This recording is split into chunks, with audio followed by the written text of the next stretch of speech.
我一直都好鍾意大自然，但係以前都淨係喺書入面睇過土沉香。我想親身體驗點樣可以成為一個植物學家，親手照顧生命，亦都成為香港環境保育出一分力。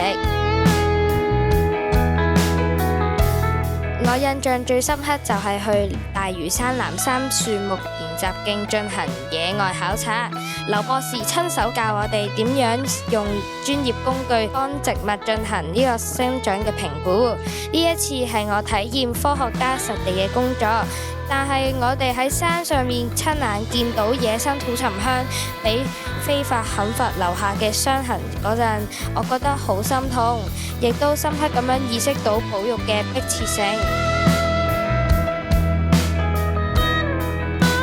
我最大嘅收穫就係學到用科學角度去欣賞自然。呢2年睇住自己照料土沉香樹苗長出第一片新樹葉嘅時候，等我明白到生命嘅尊重同埋照顧土沉香嘅責任感。覺得自己嘅使命就好似一粒種子咁樣，要將喺計劃中學到土沉香嘅知識分享俾身邊嘅同學、家人同社區，等更多人一齊加入守護香港土沉香嘅行禮。